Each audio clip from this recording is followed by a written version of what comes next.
amis, aujourd'hui j'aimerais vous parler de la quête de sens, du sentiment d'utilité que tout un chacun a probablement envie et besoin de ressentir pour pouvoir mener à bien ses journées, ses semaines, ses mois et ainsi de suite pour pouvoir... je crois que le sentiment d'utilité, le sentiment de donner un sens à ce que l'on fait, il est chez les personnes qui sont relativement matures. Je parle pas de l'âge, je parle de maturité, qui sont relativement matures et qui sont arrivés à un certain niveau de conscience, sans même partir dans la spiritualité, qui ont simplement de la lucidité. Je pense que c'est quelque chose qui devient dans les priorités, de donner du sens à ce qu'on fait, un sens à sa vie, et le sentiment de se sentir utile, de pas faire des choses qui n'apportent rien à personne, voire qui peuvent éventuellement desservir l'humanité ou la planète ou d'autres aspects de l'existence. Mais avant de vous parler de ça, avant de vous parler de sens, j'aimerais vous dire qu'il m'est arrivé une chose merveilleuse qui s'est réalisée un petit peu hier soir, mais qui s'est décomposée sur plusieurs discussions. À la suite d'un visionnage d'une de mes vidéos, une dame qui s'appelle Hélène, qui a une chaîne sur YouTube qui s'appelle Le Voyage d'une Indigo, que je vous conseille vivement parce que c'est une personne éclairée qui a une façon donc elle fait de la cartomancie, elle doit probablement faire d'autres choses que ça d'ailleurs, mais principalement sur sa chaîne c'est de la cartomancie. Elle va interpréter un petit peu ses ressentis par rapport à des périodes, par rapport à des signes astrologiques, par rapport à d'autres choses. Et c'est une personne qui a... Moi, je connais plusieurs personnes qui font du tirage de cartes, qui ont des ressentis ou qui travaillent avec le pendule, ou peu importe quel soit l'outil qu'elles emploient pour pouvoir communiquer ce qui leur arrive d'une manière ou d'une autre, qui ont une façon de lire les cartes qui serait juste, voire, si je peux me permettre d'en juger, très juste. Si encore une fois je peux me permettre d'en juger, mais qui ont peut-être des fois pas la délicatesse, pas l'habilité, pas l'adresse et la dextérité verbale adéquate pour tout le monde, et qui parfois sont un peu tranchants dans leurs mots, ou qui vont peut-être parce qu'ils en ont pas conscience à travers leurs phrases, permettre à certaines âmes un peu sensibles d'interpréter les choses d'une façon un petit peu peut-être négative, ou qui vont donc peut-être sans même s'en rendre compte, et très probablement sans le vouloir, créer une forme de peur chez les gens.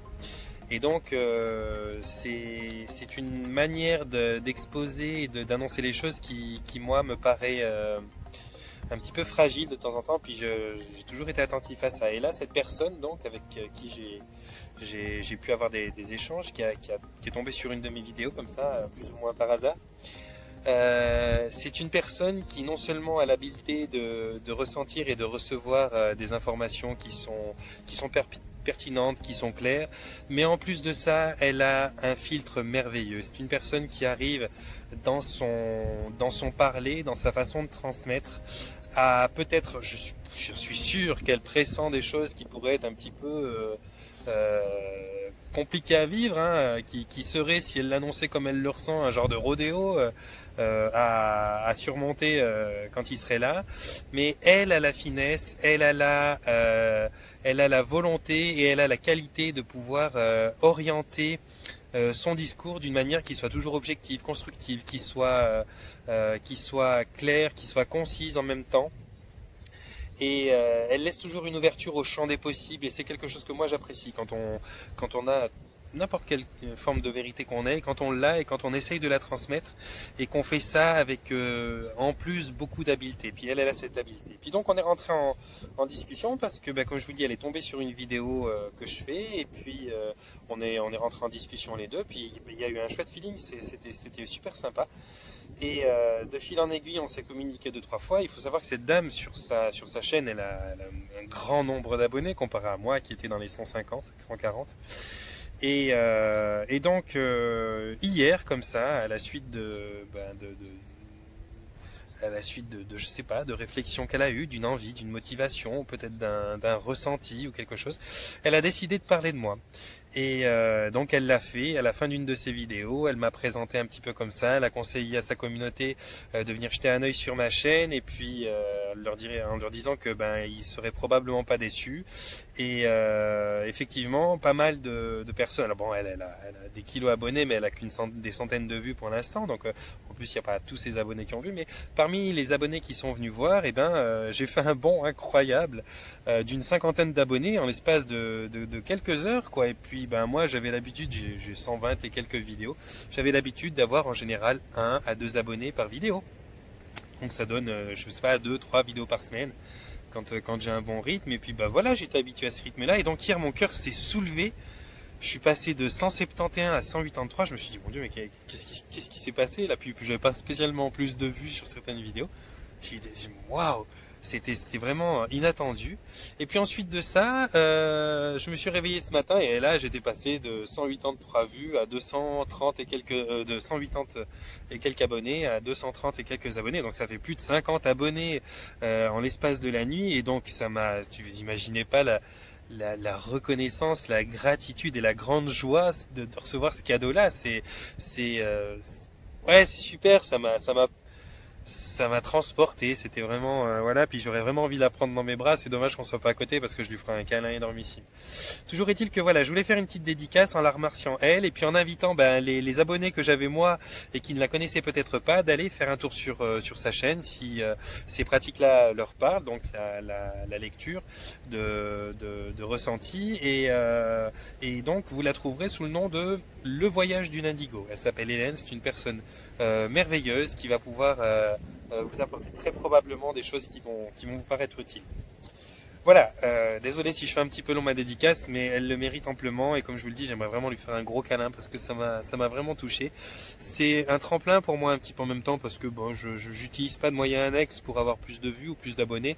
J'estime que si je suis efficace et si je suis voilà, dans une forme de vérité qui est nécessaire d'être distribué, je pense que les choses se mettront en place pour que ça soit le cas, et donc ce genre de choses-là m'arrive si je le mérite. Et donc là, j'ai l'impression d'avoir mérité vraiment, puis je suis très très joyeux, j'ai la bouche en sourire parce que je suis vraiment content. Et donc c'était un très beau cadeau.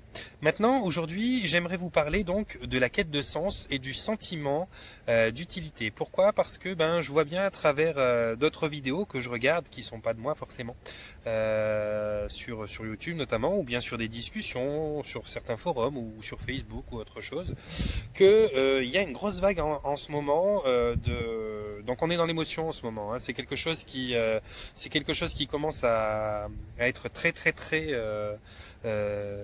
allumé, hein, la case émotion actuellement, parce qu'il y a une énergie comme ça, il y a une information qui nous arrive, qui se distribue ici-bas et qui est vraiment libératrice, et donc qui va passer par des hauts et des bas, et qui va vous contraindre d'une manière ou d'une autre, que ce soit douce ou forte, qui va vous contraindre peut-être à faire sortir, à déloger les émotions qui sont un peu ancrées, qui sont refoulées, ou bien qui ont besoin de s'exprimer. Alors moi j'ai fait une vidéo dernièrement sur la nécessité de jouer à l'enfant de 3 ans et d'exagérer peut-être ce que vous pensez ressentir de vos émotions, quoique ça sera jamais exagéré, ça sera plutôt réprimé, mais d'essayer de faire des gestes, des chants, des cris, des machins, de vraiment exprimer comme un enfant, en tapant des pieds, en criant, en bavant, en crachant, en faisant du bruit, vos émotions. Tout ça pour pouvoir déloger ces toxines qui se stockent à mesure que l'on se contient, que l'on se tient droit, que ceci, que cela, chose qui n'est absolument pas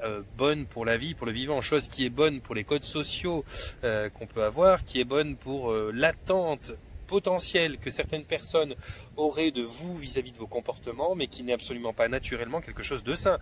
C'est comme si tu t'empêches de faire caca, quoi. Au bout d'un moment, il va falloir que ça sorte et tu risques d'avoir des sacrées crampes d'estomac. Et c'est pareil pour une émotion, hein. Tu peux pas comme ça en permanence la contenir, faire bonne figure, et puis du coup t'es passé à autre chose, donc du coup elle s'est stockée un petit peu par là. Et puis voilà, c'est des émotions acidifiantes, c'est des choses qui à terme amènent des gros problèmes de santé, parce que encore une fois, la maladie n'est que l'expression de quelque chose qui va mal. C'est pour ça qu'elle s'appelle maladie. Qu'est-ce que dit le mal? Il te dit que regarde qu'est-ce qui va pas. Bon, maintenant le sens. le sentiment de se sentir utile vis-à-vis de quelque chose dans la société. Ça nourrit quelque chose en toi, ça c'est clair que ça nourrit quelque chose en toi. Et aujourd'hui, on est bien d'accord qu'il y a beaucoup de gens qui sont défavorisés professionnellement, qui cherchent des emplois, qui n'en trouvent pas, qui perdent confiance de recherche en recherche parce que ils se retrouvent non seulement à une inexistence de leur personne à travers la façon dont certaines entreprises réceptionnent vos dossiers, parce qu'ils n'y donnent pas réponse, parce qu'ils n'y donnent pas suite, parce que quand vous recevez une réponse, de toute façon, même si vous avez reçu une réponse, qui est déjà une bonne chose, mais quand vous recevez une réponse négative, vous la recevez de la main d'un ordinateur, elle est standard, elle est faite pour tout le monde pareil, il n'y a aucune implication. On vous demande quand même, parce que c'est ça qui est très paradoxal, l'esprit humain le comprend, même si le mental a de la peine à faire le joint avec tout ça, l'esprit, lui, le comprend. Il comprend qu'on vous demande de donner quelque chose qui est très personnalisé, très intimement lié à vos compétences, à vos ressources. Lorsque vous produisez un CV que vous allez distribuer, on vous demande d'être unique, d'être vraiment quelqu'un qui va se démarquer du reste. Et puis, lorsque on vous prend en considération et qu'on vous juge inapte à ceci, à cela, on ne prend pas en retour la peine de vous exposer les choses qui ont paru être, aux yeux de la personne qui vous a jugé, une faille. Et donc on vous donne pas la possibilité de vous reprendre, de vous expliquer ou de peut-être amener une valeur ajoutée à cette partie de vous qui était un petit peu faible d'une certaine manière. Donc il y a un double tranchant. Il y a qu'on en exige toujours plus de vous, on vous demande de faire mieux, on vous demande de vous démarquer, et en retour on vous donne pas l'exemple, on vous traite un petit peu comme de la merde, on vous traite comme des numéros. Et lorsque vous avez la chance par contre de recevoir une acceptation pour un rendez-vous, pour un essai, pour ceci, pour cela, alors là, vous allez plutôt être pris comme un numéro. Vous allez être pris comme un numéro parmi les autres qui va devoir encore une fois, au titre de cet essai, faire ses preuves, se démarquer, montrer quelles sont ses aptitudes le plus complètement possible. Et si ça se passe bien, eh bien, vous serez probablement accepté. Et si vous êtes accepté, à ce moment-là, vous devenez un numéro. Vous devenez un numéro, ça veut dire que finalement, on vous demande de vous démarquer, on vous demande de vous sortir du lot pour pouvoir mériter la place qu'on va vous donner. Et une fois que vous avez fait preuve de ça, et bien finalement on vous range dans le rayon de toutes les personnes qui se sont sorties du lot sans plus aucune distinction. Et donc, eh bien, à l'intérieur de votre esprit, toute cette compréhension. Alors je sais que beaucoup de personnes vont peut-être le découvrir quand je le dis. Enfin, ils vont dire ah non, ça résonne, je comprends ce qu'il dit, c'est vrai, c'est ça en fait. Mais elles n'avaient peut-être pas réfléchi à ça comme ça. Mais que vous ayez réfléchi à ça comme ça ou pas, que vous ayez eu la présence d'esprit de comprendre cette mécanique ou pas, il y a quand même une partie de vous qui est plus connectée à la conscience, qui elle comprend ce désaccord, qui comprend que ce qui est abîmé en vous et ce qui n'a plus la volonté en vous, c'est toute cette mécanique qui est à sens unique, quoi. Vous, dans votre sens, ça doit être bien huilé, bien graissé, ça doit être bien fluide, et puis dans l'autre sens, on vous fait des roulements rouillés où il y a des éclats de pignons qui sortent à droite, à gauche, et vous vous retrouvez avec un moteur cassé, quoi, en réponse, et standard, et puis qui ne se dénote pas de quelque autre chose que ce soit, si ce n'est votre nom et votre adresse sur la lettre. Sinon, la lettre, elle pourrait être adressée à 25 personnes différentes. Et donc, que vous ayez un job et que vous... je voulais dire que vous n'ayez pas de job et que vous démarchiez pour en trouver ou pas, vous êtes dans une... alors dans le premier cas, si vous n'avez pas de job et que vous démarchez, vous êtes dans une démarche qui, à force de cette mécanique-là, que vous le compreniez ou pas, vous le ressentez dans certaines de vos parties, même si vous n'êtes pas capable de comprendre que vous les ressentez ou de conscientiser ça, ça ne veut pas dire que ça ne se passe pas en arrière-plan. Et donc, c'est décourageant, et puis ça n'a pas de sens, et puis vous comprenez pas quelle est l'utilité de s'impliquer autant, d'aller peut-être dépenser des sous et du temps pour faire un CV à quelqu'un, pour essayer d'obtenir une lettre de compétence ou quelle que soit la chose que vous cherchiez pour vous faire bien voir. Et donc là déjà il y a un gros manque de sens, sans compter le sentiment d'utilité. Vous restez à la maison, bien souvent quand on n'a plus d'emploi, on est dépendant d'un organisme social ou bien d'une forme d'assurance comme l'assurance chômage ou bien d'une tierce personne qui prend soin de nous. Donc là au niveau utile on se sent plutôt comme un parasite que comme quelqu'un d'utile à quelqu'un d'autre. On a plutôt l'impression que heureusement qu'il y a des gens qui nous sont utiles à nous autour parce que sinon on survivrait pas. Donc au niveau de l'utilité c'est une grande baffe, quoi. Vous êtes démoli, vous êtes démonté, et puis c'est pas facile quand vous êtes dans cette situation-là. Alors je parle entre autres pour les moins chanceux. Après, lorsque vous trouvez un job en situation de recherche d'emploi, que vous trouvez un job et que vous tombez sur le cas des numéros et des machins et des trucs, là de nouveau vous allez très probablement avoir trouvé un job à la suite d'une multitude de recherches, et donc vous aurez pris quelque chose qui va de plus en plus, à force de chercher et d'avoir des noms, être quelque chose d'alimentaire.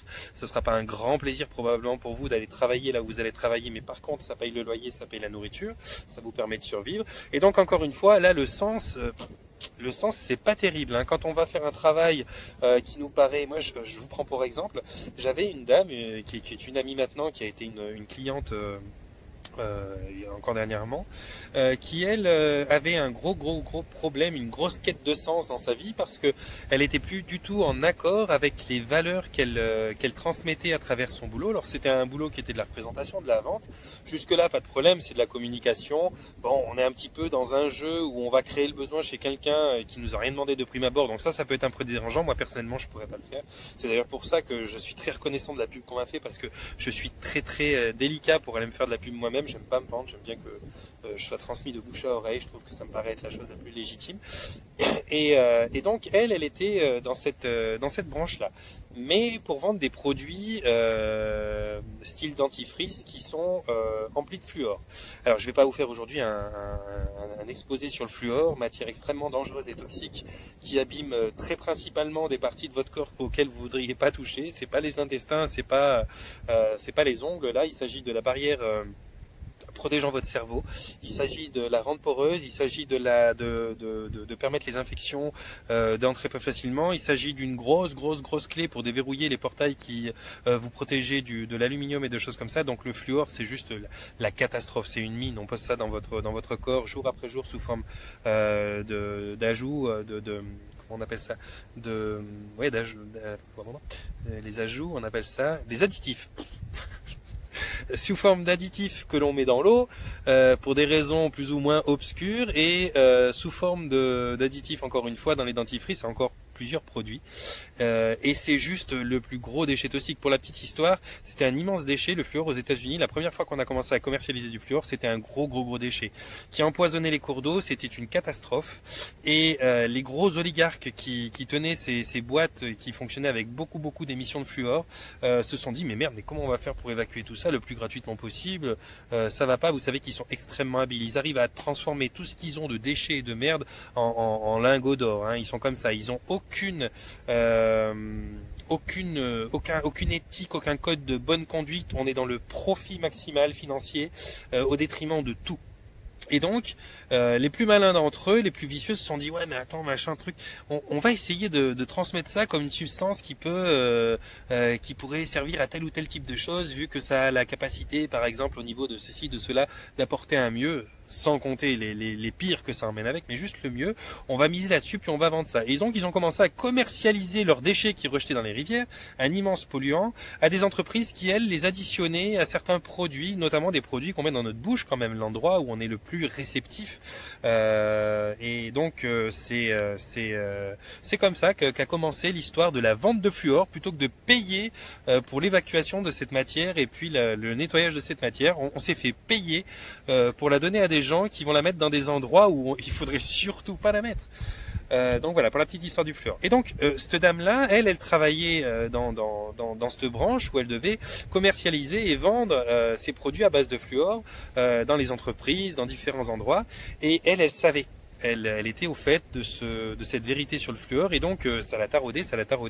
Et puis il y a un moment où c'était plus du tout en adéquation avec son existence, et où il y a plein d'autres choses qui se passaient collatéralement au niveau personnel, au niveau intime, au niveau familial, au niveau de plein de choses, au niveau de sa santé aussi. Elle était elle-même dans un combat, et puis étant elle-même en train de se battre contre quelque chose qui lui avait envoyé un message certain pour sa vie, et en même temps empoisonner d'autres gens à travers sa profession, c'était plus possible, quoi. Ça la rendait presque encore plus malade d'ailleurs. Et donc là, encore une fois, on est tombé sur une quête de sens qui était absolument pas présente. L'utilité, elle était absente au possible aussi, puisque au lieu d'être utile, elle était nocive à ceux qui allaient consommer ces produits. D'une manière ou d'une autre, elle était complice de ce qui se faisait en amont. Et donc, elle a décidé de tirer un trait sur là-dessus. Et je la trouve extrêmement courageuse et je lui dis bravo. On y a travaillé ensemble. Elle m'a sollicité pour lui apporter un petit peu d'aide et de soutien là-dedans. Elle a passé un sale quart d'heure, elle a passé 2, 3, 4 sales quarts d'heure, j'aime autant vous le dire. Ça a été éprouvant pour elle, mais elle tient le bon cap et puis c'est une belle personne merveilleuse, elle aura de la chance de toute façon dans quoi qu'elle entame derrière, parce que c'est un chemin de vie. En général, quand on touche le fond, c'est pour pouvoir prendre appui puis sauter plus haut. Donc en général, il ne faut pas s'inquiéter des gens qui touchent le fond. Et donc, pour ramener ça à vous, donc à vous, à toi, à moi, actuellement, c'est vrai que j'ai lu qu'il y avait quand même une grande partie de la population qui se trouve émotionnellement touchée par ce manque de sens dans leur vie, ce manque d'utilité dans leur valorisation personnelle. Elle se trouve pas plus que ça utile, quoi. Et puis quand tout le monde commence à se ressentir un peu comme un meuble ou comme un parasite, et ça commence à créer des réflexions, des pensées qui sont plutôt obscures, qui sont inquiétées, qui vont aller dans le sens de comment peut-être faire autre chose. Et puis souvent, quand on veut vite sortir d'une situation qui nous est désagréable, l'être humain, on a une fâcheuse tendance comme ça. Il y avait un dicton qui disait l'homme préfère la guerre plutôt qu'à l'attente d'une paix. Symboliquement, c'est très très vrai. C'est-à-dire que lorsqu'on est dans une mauvaise période, en général deux grands axes principaux de réaction. C'est soit on s'effondre, on part en burn-out, en oppression, en toutes sortes de comportements qui dénotent un épuisement global de votre personne et qui vous emmène à être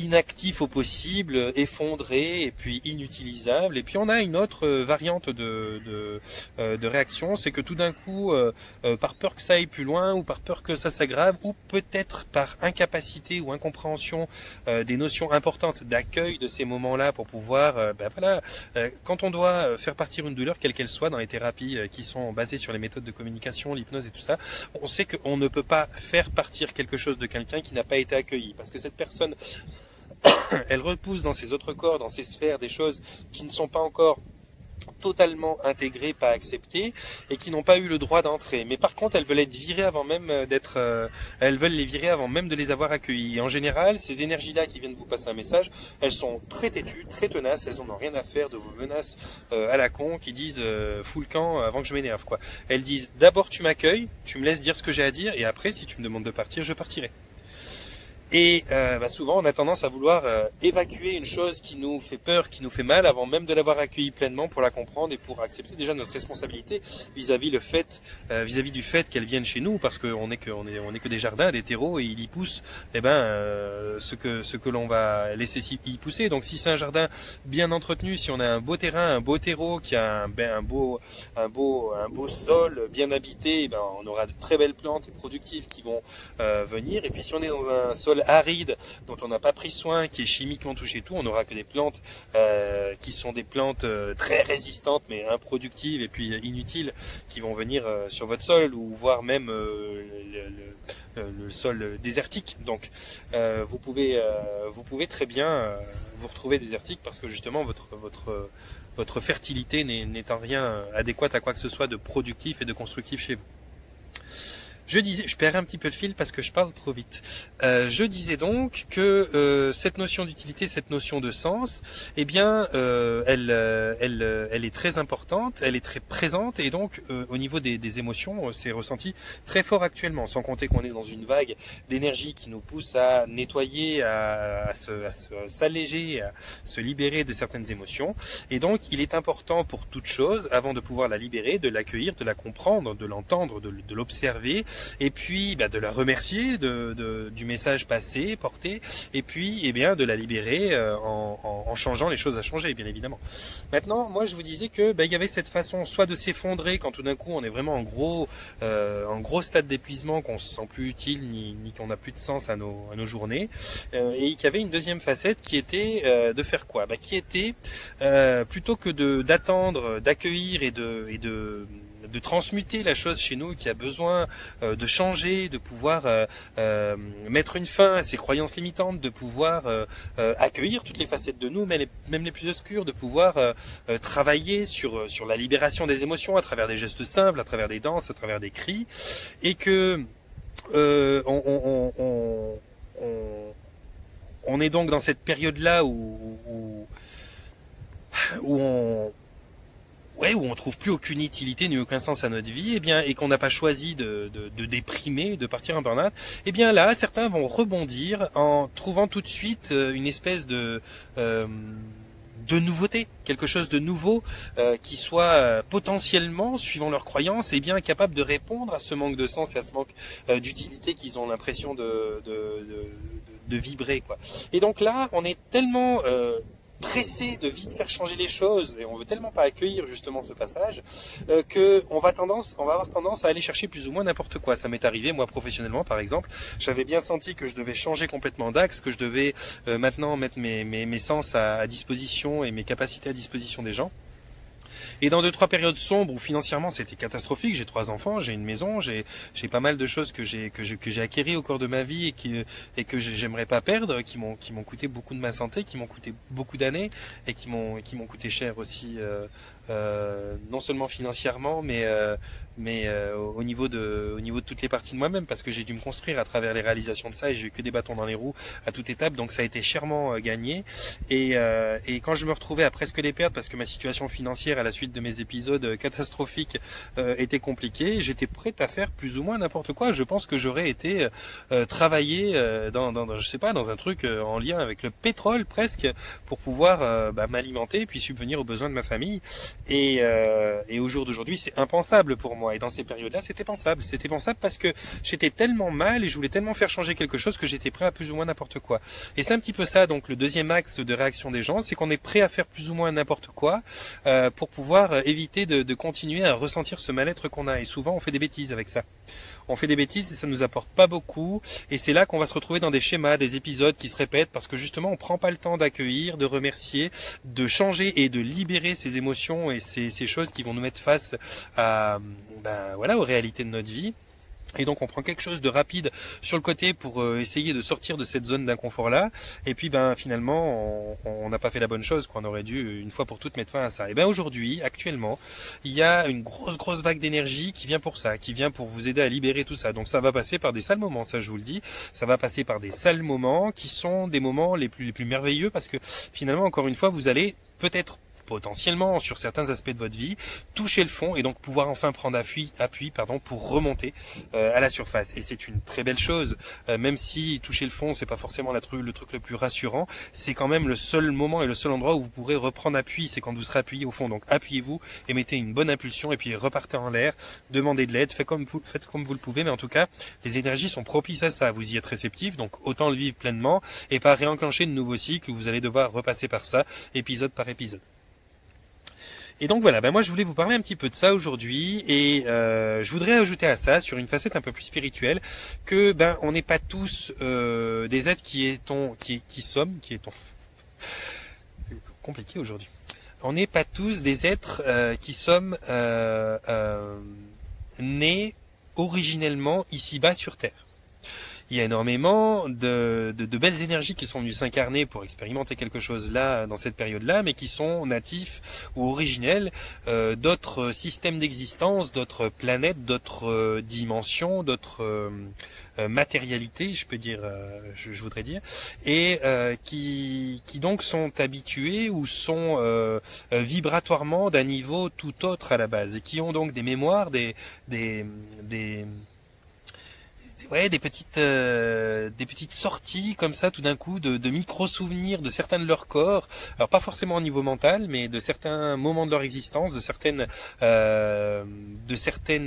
justement phases de leur contribution à l'existence du tout, et donc de leur utilité, du sens premier de leur existence, et qui reçoivent ça. Alors ils savent pas l'interpréter parce que c'est pas envoyé sous forme de message en disant ouais c'est parce que tu viens de tel endroit que tu reçois ça. Non, ils ressentent ça sous forme énergétique, ils savent peut-être pas l'interpréter, mais ça alimente énormément aussi ce besoin, cette quête de sens qui revient à la surface, parce que là, en étant employé, je sais pas, en étant caissière en tel endroit, ou en étant, je sais pas quel autre métier qui pourrait peut-être être moins valorisant qu'on l'aimerait, on a plus facilement tendance, à trouver le sens manquant dans tout ça, même si on est agréable, gentil avec les personnes, on se sent peut-être capable de produire plus, d'être plus utile, et surtout quand on est d'origine d'origine, de dimension et d'endroits de l'existence qui soient des endroits où on avait vraiment un rôle qui comparait à ce que l'on expérimente sur Terre aujourd'hui et de l'ordre du super-héros ou de la divinité.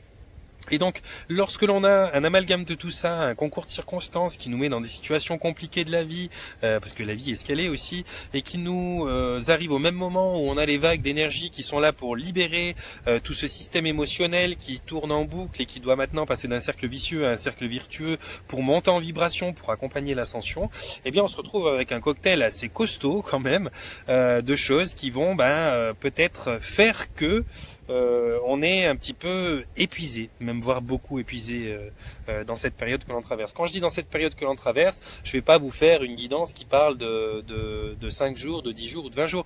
On est dans des périodes qui sont pas tellement délimitables. Il y a certaines personnes, ils vont les accueillir en 5 jours, c'est réglé. D'autres, ça leur prend 30 secondes, c'est juste un flash. Et d'autres, ça va leur mettre 3 mois sur le tapis à prendre en considération, à travailler et à faire quelque chose. C'est vraiment propre à tout un tas d'aspects de ce que vous êtes et de comment vous rayonnez vous, de quelles sont vos croyances, de comment vous orientez vos choix de choisir, vos possibilités de choix, choix de choisir. Ça va être un petit peu en relation avec tout un tas de choses, dont celle-ci. Et peut-être aujourd'hui, pour terminer cette vidéo, je pourrais vous transmettre un conseil. C'est une invitation plutôt. C'est une invitation à essayer un outil qui est plutôt pas mal.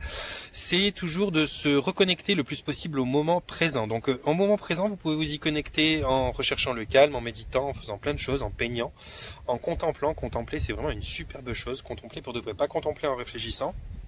Contempler en vraiment cherchant quel est le petit animal qui va sortir de quelque part, mettre son regard à l'affût. Et donc contempler, entre autres, mais aussi peut-être s'exprimer, danser, crier, vivre quelque chose, faire l'amour, faire quelque chose, ou recevoir un massage, ou quelque chose qui soit en connexion plus matérielle et qui vous permette aussi de vous immerger dans un moment présent qui soit qualitatif et qui vous apporte vraiment quelque chose de bon au niveau du ressenti. Cela dit, financièrement, c'est pas facile pour tout le monde, au niveau du timing non plus, et puis on peut pas faire ça 24/24 dans une journée. Et donc si on le fait qu'une demi-heure chaque week-end sur le mois, c'est peut-être pas forcément adéquat et suffisant. Donc promenez-vous en nature, n'oubliez pas surtout qu'on a besoin actuellement, vraiment gros besoin d'ancrage, parce qu'il faut s'ancrer profondément pour pouvoir avoir une bonne transmission de toutes ces émotions, une bonne circulation, et l'ancrage est hyper important. Donc pour vous ancrer, c'est pas compliqué, hein, c'est la nature, la forêt, c'est marcher pieds nus autant que possible, même si la saison peut vous paraître un peu délicate, mais c'est pas grave, allez gratter dans la terre, redevenez un enfant, cherchez un coquillage, cherchez une coquille d'escargot, cherchez une graine ou plantez-la ou j'en sais rien quoi, et collez-vous à un arbre. Il y a 1000 façons de vous ancrer, mais il faut absolument s'ancrer, et c'est vrai que la meilleure des façons de s'ancrer, ça reste quand même d'être pieds nus au sol, parce que les énergies telluriques ont une capacité et une faculté à passer à travers la plante des pieds qui est juste incomparable avec toute autre chose. Donc ça, restez dans le moment présent, et avec ce genre d'outils, vous allez le faire. Après, qu'est-ce qu'il y aurait d'autre ? Il n'y a pas des centaines de choses, il faut simplement peut-être avoir un regard qui soit donc matériel, qui soit capable d'accueillir et de reconnaître et de critiquer la souffrance que vous traversez, et il faut aussi vous autoriser, peut-être avec aide de quelqu'un, à pouvoir prendre un peu d'auteur sur cette vision-là et à poser un regard spirituel qui va vous permettre de parler de l'incarnation dans sa globalité, de l'objectif de vie et non pas de l'objectif du mois ou de l'objectif de l'année, et qui va donc considérer ce passage que vous traversez comme un battement de cils aux yeux de votre vie, et votre vie comme un battement de cils aux yeux de vos incarnations. Et donc comme ça va permettre de relativiser, d'avoir une vision qui est différente de la chose. Si vous regardez en arrière, alors vous verrez que vous avez passé d'autres passages comme ça et que vous en êtes sorti, qu'il y a eu des bons et des mauvais moments. Vous aurez donc la compréhension que celui-ci n'en est qu'un de plus à ajouter à la somme des expériences que vous avez déjà faites, et donc ça va vous permettre de relativiser, ce qui va vous permettre de pouvoir vibrer autrement. Et comme on sait que la loi d'attraction est une loi de vibration, de cause à effet, vous allez en vibrant autrement attirer une autre sphère vibratoire à vous, et donc vous allez petit à petit sortir de là. Alors restez accrochés à de belles vibrations, essayez de vous rendre utile. Moi j'ai toujours dit à quelqu'un quand il se trouvait pauvre ou en manque de quelque chose, d'essayer de trouver, alors c'est très facile, même si ça peut paraître bizarre quand je vous le dis, mais de trouver quelqu'un qui est encore plus mal et plus pauvre que lui. Moi dans les périodes où j'ai été un petit peu désemparé, où je devais compter les pièces de monnaie, les pièces de centimes à la fin du mois pour arriver à aller acheter un petit peu de quoi manger, tout ça, parce qu'on était vraiment au bout, il tardait que l'argent arrive. Je me souviens avoir dépensé mes derniers francs ou derniers centimes pour essayer quelqu'un qui n'avait même pas ce que moi j'avais, ces quelques derniers centimes, et je me suis retrouvé dans une position de richesse par rapport à cette personne, et au niveau vibratoire c'était très très bon, et ça m'a emmené derrière, toujours ça m'a porté, ça m'a fait avoir des cadeaux. J'ai toujours eu beaucoup de chance tout le temps en faisant ça. Donc c'est quelque chose que vous pouvez faire. Il y a toujours pire que vous. Adressez-vous à lui en qualité de personne qui peut l'aider, et vous verrez que c'est pareil, la boucle va se transmettre à vous. Voilà, la vidéo paraît un petit peu longue. Donc, gros bisous Hélène, merci beaucoup pour ce que tu as fait pour moi. Je te suis très reconnaissant, c'est vraiment adorable. Panier de bisous à vous. Je vous souhaite de vous porter bien, de prendre soin de vous. Je rajouterai, mettez-moi un pouce en l'air si vous trouvez que les vidéos elles ont un contenu qui est intéressant pour qu'elles puissent plus facilement être vues à travers la toile, comme on dit. Partagez si vous avez des gens qui sont susceptibles d'avoir besoin de ce genre d'informations. Ça peut toujours être intéressant de les partager. Et puis abonnez-vous, n'hésitez pas à grandir cette chaîne de partage de réflexion. Je vais même vous demander d'aller plus loin que ça. Je vais vous demander de participer parce que c'est une communauté que j'essaye de créer, et ce serait une super belle chose que vous puissiez, vous, dans les commentaires, déjà me dire ce que vous en pensez, qu'on puisse échanger un petit peu. C'est toujours agréable de voir ces personnes qui mettent des messages, rentrer en interaction avec moi. Je suis très content. Mais vous pouvez aussi me mettre des commentaires où vous proposez des idées de sujets, par exemple, où vous proposez que je développe quelque chose qui vous parle, que vous aimeriez que je mette des mots dessus. Donnez-moi le thème, donnez-moi en 2-3 mots qu'est-ce que vous voulez dire par là. J'essaye toujours d'orienter les choses d'une manière positive, donc parlez-moi de sujets qui sont des sujets porteurs, pas trop des sujets qui sont voués à la déprime parce que le point d'observation est négatif à la base. Et puis on essayera de développer ça, puis de partager tout ça ensemble. Pour les gens qui veulent rentrer en interaction avec moi ici, c'est facile, ok. Mais maintenant, moi je suis sur Facebook, je vais mettre mon lien dans la description dessous, et vous pourrez à travers mon profil Facebook rejoindre une page que j'ai créée qui s'appelle l'intention bâche du changement. Et cette page-là, je l'ai créée pour que d'une part vous puissiez vous-même mettre des parutions qui soient intéressantes et qui soient dans le sens de ce que je produis là sur YouTube, mais aussi pour que vous puissiez à travers cette page rentrer en interaction entre vous de la communauté, pour que vous puissiez vous-même vous donner des conseils, des machins, des trucs, créer des groupes ou faire des nouvelles connaissances. Et donc je vous invite à me retrouver sur Facebook à la suite de cette vision, de ce visionnage, et puis de me demander à rentrer dans le groupe Intention base du changement, pour que vous puissiez entre vous après aussi communiquer, et puis faire de cette communauté une communauté vivante. Voilà. Panier de bisous, portez-vous bien, prenez soin de vous.